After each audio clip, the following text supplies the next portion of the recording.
Whether they concern people who've gone missing without explanation, crimes that have never been solved, or strange items that are unearthed by archaeologists, history is filled with strange mysteries that seemingly have no answers. With time, we may one day bring these cases to a close, but for now, all we can do is speculate. Number 20. Usually, when archaeologists find an artifact that they're unable to explain, it's because it was found in an area where it seemingly doesn't belong. But in most of those cases, only one or two of these objects are found. But that does not hold true for one type of artifact that's been found in many locations around Great Britain and France. These gold items are called lock rings, and in most cases they were created by layering sheets of gold on top of each other to form a circular shape that's left open at one end. In some cases, 2 or 3 of the rings were then bound to each other with a circular piece of gold wire that was attached to the outer edges. The rings also contain concentric rings that are engraved onto their surface, and it's believed that this was done to lend the pieces a more aesthetic look. It's believed that most of the items were created by highly skilled smiths, and hence they've belonged to individuals with high standings. But for all the information that's been gathered about these artifacts, we're still only able to guess as to what they were used for. Some people have suggested that they were used as hair ties or earrings, but this remains speculation at best. A few of the rings were found inside the tombs of people who lived as long ago as 1000 BC, but even then, there's no identification as to whether they were worn on the body or merely used to decorate the tomb. Other suggestions include that they may have been worn as brooches or some type of armor worn around the throat, or bracelets, but further study is needed to one day definitively learn what the purpose of these rings was. Number 19. In November of 1980, Louis Althusser was a well-known philosopher living in France. He was married to a woman named Helene and spent a lot of his time with his best friend Pierre Etienne, who was employed as a physician. But he was a troubled man who suffered from manic depression. In 1947, he'd been admitted to the Sainte Anne Hospital to receive treatment for his condition, but it remained with him, and on the morning of the 16th of November, 1980, his life would change forever. Etienne would tell investigators that Louis had suddenly come rushing out of his house, calling for his assistance, and to his horror, he was told by his friend that Helene was no longer alive. Louis would then confess that he ended her life via strangulation, but added he had no recollection of committing the act. He would later state that he learned a certain massage technique while he was a prisoner of war, and that he often used it to massage his wife's neck. Only this time he recalled massaging the front of her neck, and before he knew it, her eyes had become emotionless, and she lay deceased on their bed. Since the crime was seemingly the result of Louis's depression, he wasn't put on trial, and instead attended several clinics throughout his life, but the cause of his amnesia was never identified. He eventually lost most of his friends, and was largely forgotten as a philosopher until his passing at the age of 73. He's still considered by many to have been an influential philosopher, despite the fact that he ended Helene's life, but he passed away without ever finding out what caused him to commit such a heinous act. Number 18. In June of 2005, Scott Duca and his wife were in the midst of a divorce proceeding after 9 years of marriage, but they were still living together in Monroe, Michigan, when he suddenly disappeared. The last time that he was seen was between 2 and 4 p.m. on the 29th of June that year in the 5900 block of Elmwood Boulevard. When his wife returned home from work at around 4 p.m. that day, she was perplexed to find their 2 sons home alone, and they told her that Scott had gone out to ride his bike. When she checked the house, she found that his red mongoose bike was indeed gone, but he left his keys and wallet behind. This struck her as most unusual, as Scott had never gone on a solo bike ride in all the years that she knew him, and she immediately suspected that something was amiss. She told investigators that he'd spoken about leaving Michigan before, and that he was considering moving to California, but she was certain that he would have discussed the matter with her and take their 2 children into account. A tip would come in about a month later when a man reported that Scott was living in a trailer in the woods in northern Michigan, but that trip was either never followed up on or he could not be located. It's also known that a warrant for Scott's arrest is active since he's wanted for check forgery. He's described as having brown hair with hazel eyes, standing 5 foot 9 inches tall and weighing 190 pounds. If you have any information on Scott's current whereabouts, you're urged to contact the Monroe County Sheriff's Office at 734-243-7070. Number 17. Geologist Kees Pachier from Johannes Gutenberg University, Mainz, specializes in the study of distinct blocks of the Earth's crust. For the last 25 years, he's been conducting this research in Namibia, but has also studied rocks in Oman and Saudi Arabia. It was while he was working in Namibia that he made a very interesting discovery in 2025, and it's added yet another layer of mystery to the field of geology, since this very discovery is one that no one can fully explain. What he discovered was some limestone and marble samples containing what looks like tiny burrows. When they were studied further, they didn't contain any type of creature that could have created them. He and his team did, though, find biological material inside these burrows, and it became clear that they were created by some living organism that, according to most experts, may have fed on these stones, as strange as that may seem. For these organisms to survive, they would need water, which is scarce in the arid areas where the burrows were found. It's believed that they lived a long time ago, when these areas were still experiencing high levels of rainfall, and they may have managed to survive thanks to occasional dew and foggy conditions. But what these creatures were remains a mystery. It's been suggested they may have been a type of fungus, lichen, or bacteria, since these organisms are known to thrive in extreme conditions, and they may have lived in these rocks in large colonies. Number 16. Stina Woods, a 34-year-old woman from Charleston, West Virginia, has been missing since the 10th of March 2016, and her case took a most unexpected turn when her husband, Arthur Woods, was charged with ending her life. Stina was reported as missing by a family member when they were unable to make contact with her for about 2 months, and they became concerned for her well-being. When Arthur was questioned and asked why he never reported her as missing, he stated that he assumed she'd run off to Ecuador with another man to start a new life. But during the resulting investigation, it was found that Stina didn't own a passport, and his claims that she'd withdrawn $29,000 from their shared bank account were also found to be false. When his work computer was checked, it was found that Arthur had used his wife's debit card to pay his bills and make certain purchases. And when the couple's home was searched, evidence of large amounts of biological material was found. Tests showed that the biological material belonged to Stina, and the case turned into a homicide investigation. In 2019, Arthur was charged with voluntary manslaughter, and he pleaded guilty after the charge was lessened from murder. It's also been revealed that Stina had been a victim of domestic violence at Arthur's hand in the past, and he likely accepted the plea deal to avoid these details being discussed at his trial. He was also charged with fraud for using her debit card. Stina's remains have never been found, and the West Virginia State Police have asked that anyone with information contact them at 1-304-348-6480.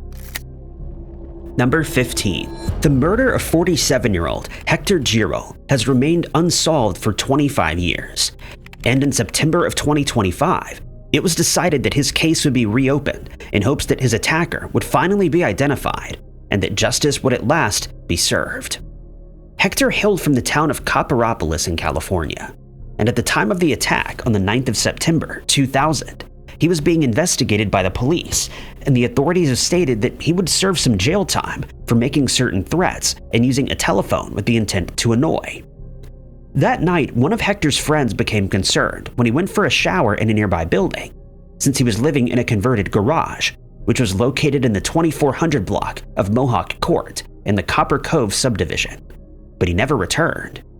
When his friend went to check on him, he was shocked to find him deceased in the shower, having been attacked with a firearm. The police discovered that this attacker fired at him several times from close range, and that he would have lost his life almost instantly. At first, his friend thought he'd suffered a fall and attempted to resuscitate him, but he soon realized that Hector was no longer breathing, and he contacted the police. Evidence was collected from the scene, and his friend was questioned but quickly ruled out as a suspect. Several other people were questioned, but with no results. Investigators have admitted they've never come even close to identifying a suspect, and they've asked that anyone with information that could help bring Hector's attacker to justice come forward by contacting the Sheriff's Office anonymous tip line at 209-754-6030. Number 14. On the 25th of July, 1990, 20-year-old Matthew John Ferris told his family in Des Moines, Iowa, that he was going to help one of his friends move into a new apartment that day, and that he was taking the day off of work to do so. But it would later come to light that this was not true when his father found a note from Matthew in which he stated he was sorry for disappearing and for the pain that his disappearance would cause them. His family was at a loss as to why he would want to leave, but they decided not to pursue the matter since Matthew had clearly made up his mind to follow his own path. But about a week later, he showed up at the house looking frightened, but he didn't elaborate.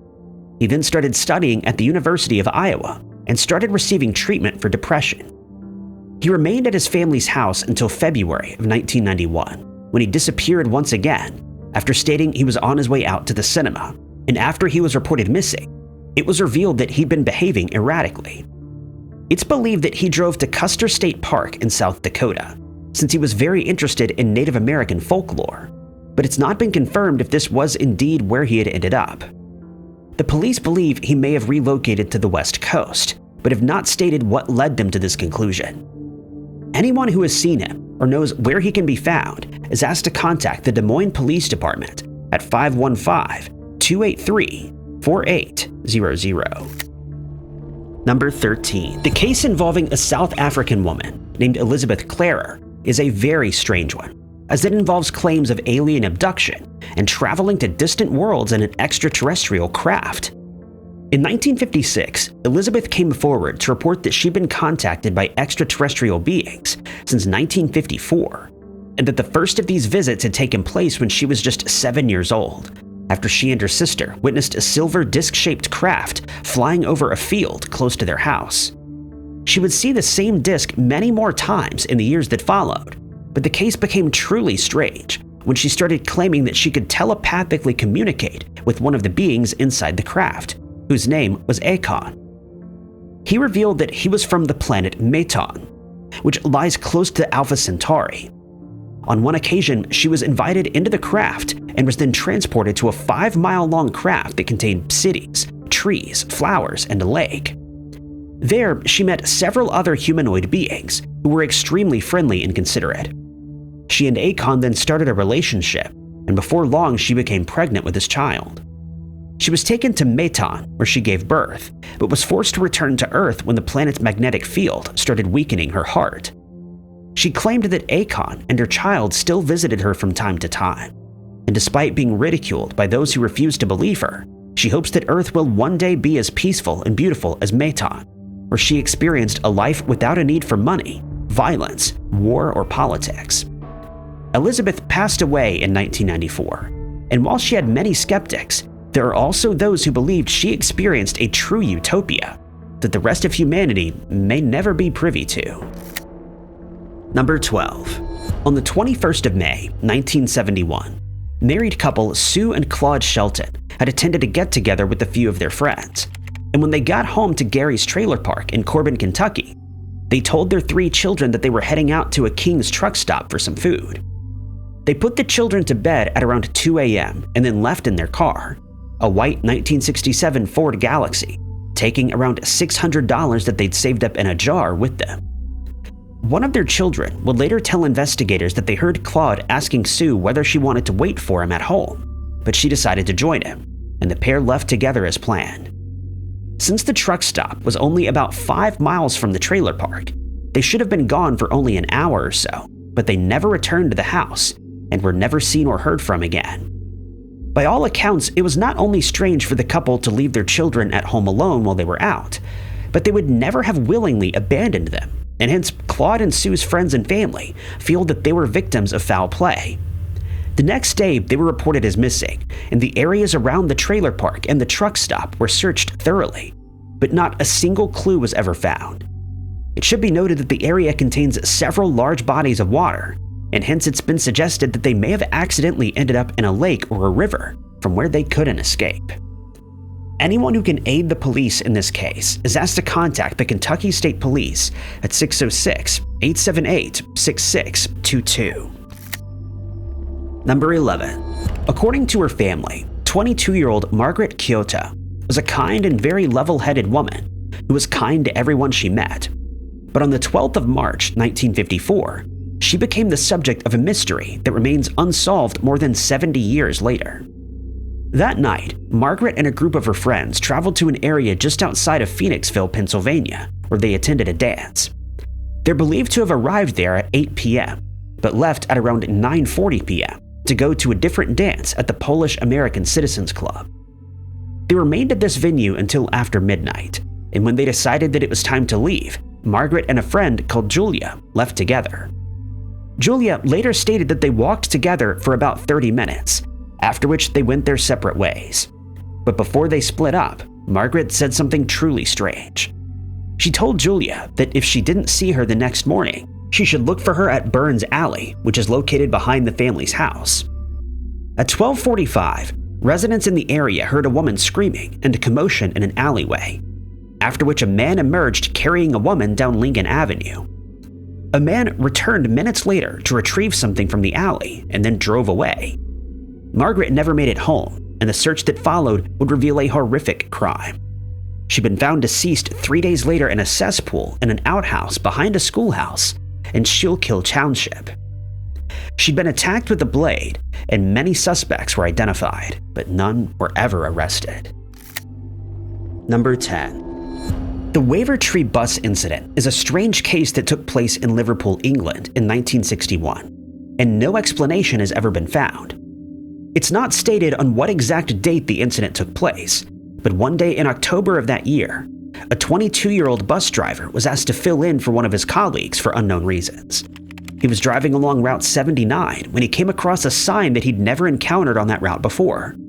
It directed him to a detour on Prince Alfred Road, and he obliged, assuring his passengers that they'd be back on Church Road soon enough, since he planned to take Foley Lane once they were past the diversion.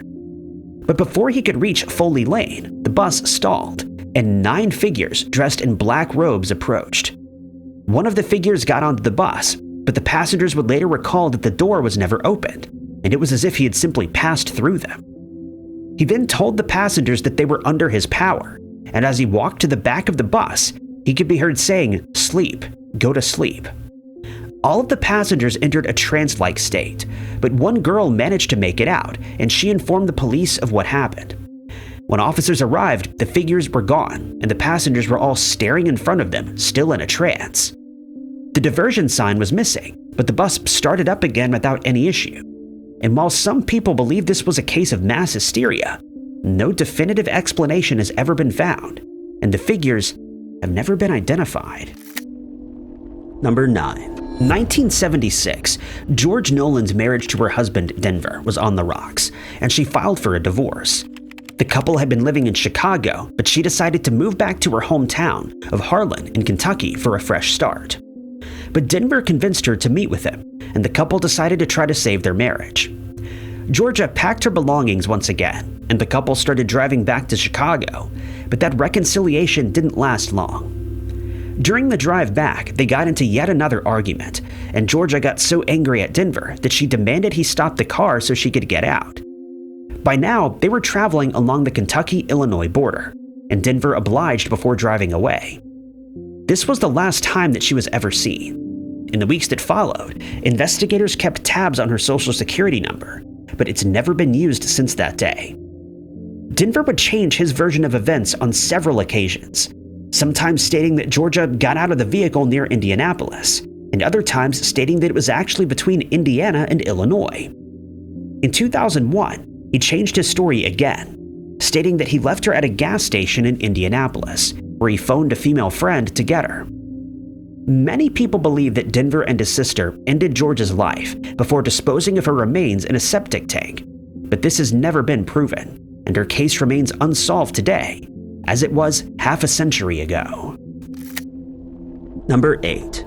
The case involving the murder of 27-year-old Erin Borgford started on the 20th of September 2020, when the police in North Okanagan in Vernon, British Columbia, Canada, were called to a strange crime scene. They were told that a vehicle that was burning had been discovered by members of the public on Lewis Estates Road, and first responders rushed to the scene. Firefighters managed to douse the flames quickly, but then a horrific discovery was made. A set of remains was found in the burnt-out wreckage, and after an autopsy was conducted, they were confirmed as belonging to Erin, who hailed from Whitehorse.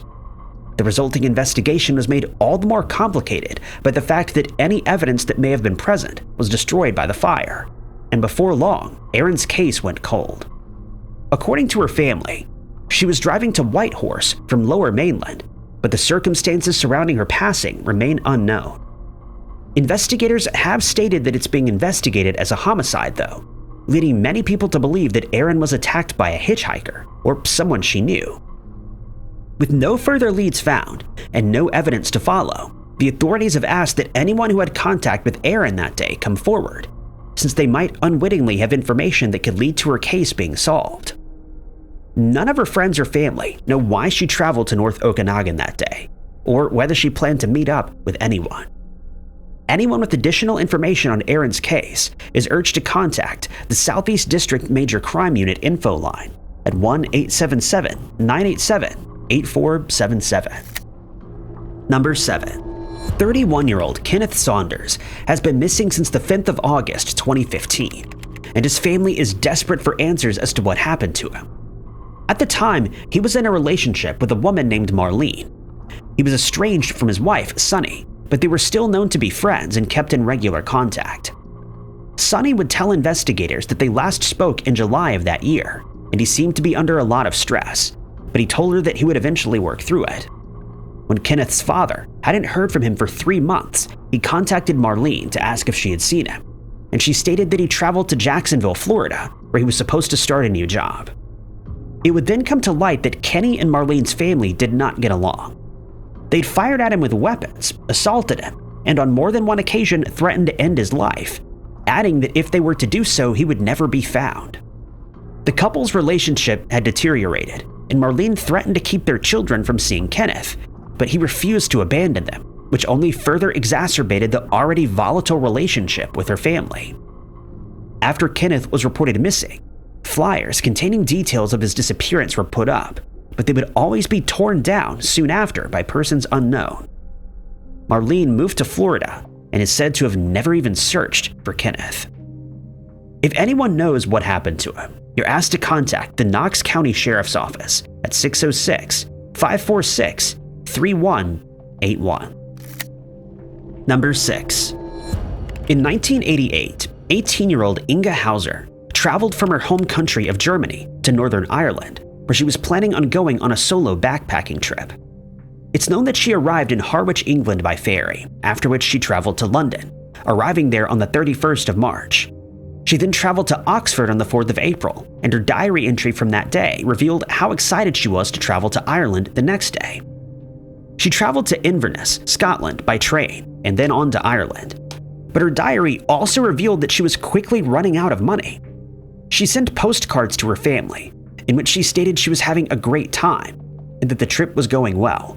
And at 7 p.m. on the 6th of April, she was seen by several people boarding a ferry to Larne Harbor, but no one recalled her getting off when they arrived. Unfortunately, she was never seen alive again. And on the 20th of April, Inga was found deceased in Ballyboley Forest Park by a farmer who was looking for his sheep. She'd been badly assaulted, but it was later determined she'd fought back bravely. Her attacker's DNA was found at the scene, but it was never matched to anyone. It's been suggested that the culprit was local, since they clearly knew the area well in order to navigate through the woods, and many people believe Inga's life was ended by a soldier. A 60-year-old man and a 57-year-old woman were at one point considered suspects, since they were found to be withholding information about the case, but due to a lack of evidence, they were never charged. No further clues were ever found either. Number 5. The Roberts family, of which 22-year-old Latonya was a member, is said to have been very close to one another, and according to those who knew her, she was steadfast in her faith and was known to have a beautiful singing voice. After she finished her studies at college, she started working at the PCA Medical Center in Orlando as a medical assistant. On the 16th of December 1994, she attended a basketball game at Oak Ridge High School since her sister was performing the national anthem. And once this was done, Latonya left, stating that her boyfriend had paged her. She contacted her sister, Lolita, later that evening and told her that she was planning on seeing a movie and then possibly going out to a nightclub at a venue called Heroes.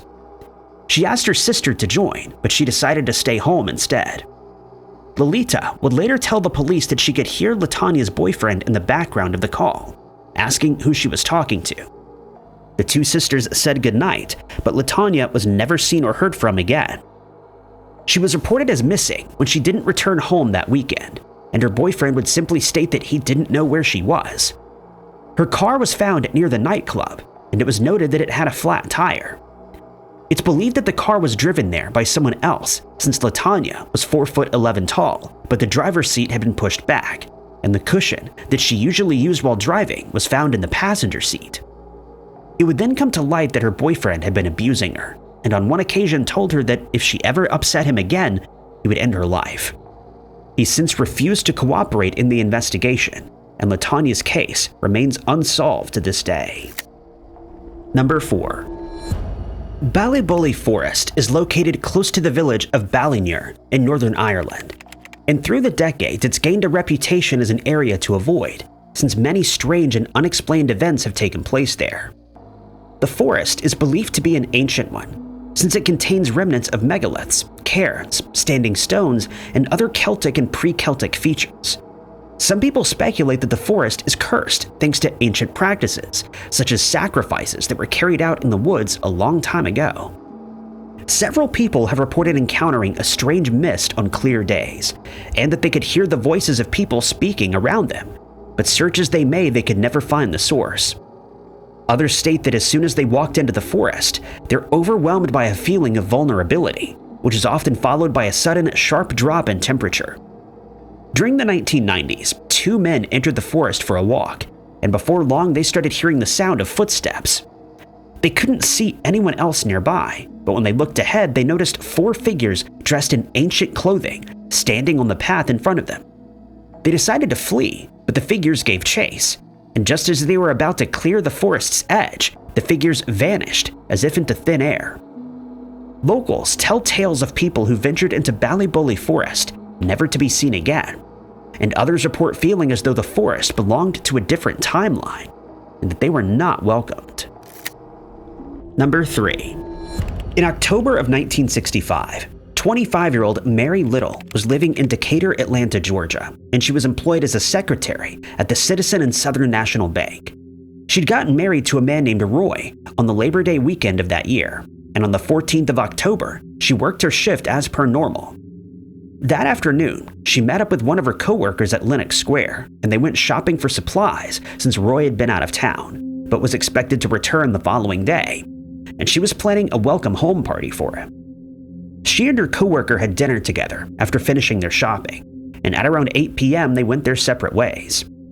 Mary, who was known to be a very diligent employee, failed to show up for her shift the next morning, and after the police were called, her car was found parked in the 32 section of Lenox Square.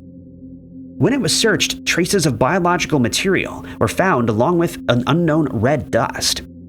Her groceries were still in the back seat, and her underwear, also containing biological material, was found between the driver's and passenger seats.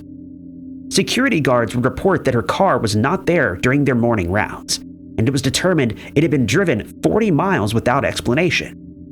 Mary's credit card was used a month later at a gas station in Charlotte, and later in Raleigh, North Carolina.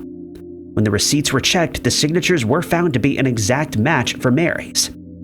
Attendants at the gas station reported that they saw a woman in the company of at least one man, and she seemed to be in distress. Her coworkers added that she'd been overheard telling someone on the phone that she was married now and that she should be left alone. She'd also received flowers from an unknown admirer, but they were never identified, and Mary's fate remains unknown. Number 2. Back in 1988, it was by no means unusual to see hitchhikers by the side of the road, since it was nowhere near as dangerous as it is today. But it seems that 23-year-old Philip Fraser was a little too trusting when he picked up a hitchhiker in June of that year. At the time, Philip was on a road trip from Anchorage in Alaska to Olympia in Washington, where he was slated to start a pre-med course at Evergreen State College, but he'd been delayed many times.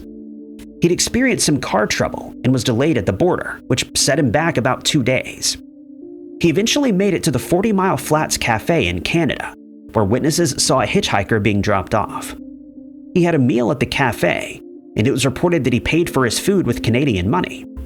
He then approached Philip to ask for a ride, but Philip seemingly denied his request, as he was seen shaking his head several times during the conversation. But as the man walked away, Philip drove up alongside him, and after flinging open the passenger side door, the hitchhiker got in. 8 hours later, a couple stopped to help a man whose car had stalled next to the road 200 miles away from the cafe, and after calling a mechanic, it was determined that the car's fan belt was broken. 12 hours later, it was found charred in Prince George, British Columbia, and Philip's remains would be found 6 weeks later. It was determined that the man driving the car was the hitchhiker, and that he likely ended Philip's life, but he was never identified, and the case has continued to baffle investigators ever since. Number 1. On Boxing Day of 1898, 29-year-old Michael, 27-year-old Honora, and 18-year-old Teresa, all of whom were members of the Murphy family in Gatton, Queensland, Australia, were traveling home by horse and cart after a dance that they were planning to attend had been cancelled. The dance was meant to be held at the Tarampa Division Hall, which was located just a few miles from their home, but they never made it back. When a family friend, William McNeil, realized that they were missing, he set out to find them, and to his horror, he found the cart overturned and all 3 of the siblings deceased, having been attacked by an unknown assailant. William raced back into town and informed the police, and it was discovered that the bodies had been arranged in a crude triangle. Their feet were pointed to the west, and Nora and Ellen's hands were tied behind their backs. Michael was still holding the leather purse that contained 15 shillings the night before, but it was now missing. A heavy tree branch that was found nearby, covered in biological material, was suspected of being the weapon used to end their lives. The investigation that followed was fraught with inaccuracy and incompetence, and hence the 3 siblings' attackers were never identified. But it is believed that the attack was premeditated, and hence it's likely that the Murphy family knew the culprits who managed to get away with a most heinous crime. Thank you guys so much for watching. If you liked this video, be sure to hit that like button. Also, don't forget to subscribe and click that notification bell to keep up to date with all of our future uploads. But my name is Ty Knotts, and I'll catch you guys in the next video.